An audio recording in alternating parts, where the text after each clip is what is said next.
क्या आपको पहलगाम, पुलवामा और उरी याद है? मुंबई ब्लास्ट की तो बात ही क्या करनी, वो तो अब बहुत पुरानी बात हो गई है। ये प्रश्न इसलिए क्योंकि भारत अब सब कुछ भूलकर पाकिस्तान से क्रिकेट खेलने की तैयारी में है। 14 सितंबर 2025 को एशिया कप में भारत बनाम पाकिस्तान का T20 मैच होगा। मैदान पर कैमरे होंगे, तालियां होंगी, माहौल ऐसे बनाया जाएगा जैसे कि सब कुछ नॉर्मल हो। पर क्या वाकई में सब कुछ नॉर्मल है?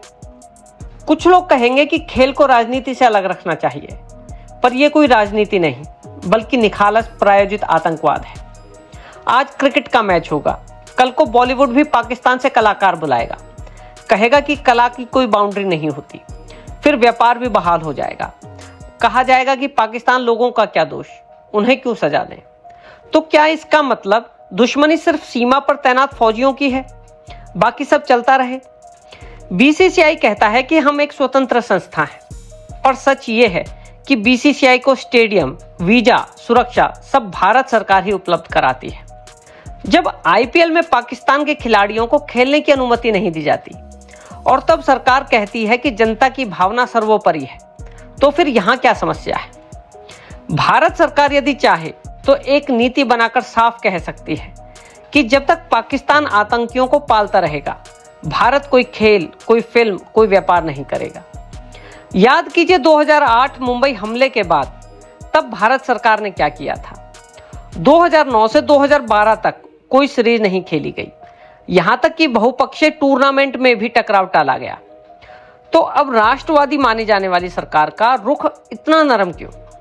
बात पाकिस्तानियों का भारत के माध्यम से टूर्नामेंट में पैसे कमाने की नहीं है, बल्कि कूटनीतिक लड़ाई की है। इससे पाकिस्तान दुनिया को दिखाएगा कि भारत के साथ उसके रिश्ते सामान्य हैं। भारत के साथ उसका टकराव सिर्फ कश्मीर और राजनीति तक सीमित है। अगर वह आतंकवाद का समर्थक होता तो क्या भारत उसके साथ खेलता? पाकिस्तान की सेना और सरकार अपनी जनता में भी स्वयं को हीरो की तरह पेश करेगी कि उसने कैसे भारत को झुकाकर भारत से क्रिकेट खेलने पर मजबूर कर दिया। बिना कोई माफी मांगे उसने कैसे सामान्य संबंध बहाल कर लिए।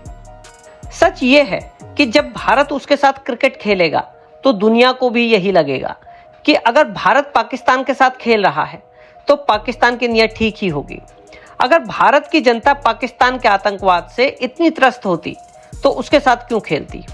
यह जरूर राजनीतिक मुद्दा होगा जो भारत की मौजूदा सरकार बढ़ा चढ़ाकर पेश कर रही होगी। भारत के साथ खेल, कला और व्यापारिक संबंध खुलने पर यह भी संभावना है कि अंतरराष्ट्रीय निवेशक पाकिस्तान को स्टेबलाइजिंग इकोनॉमी मान ले।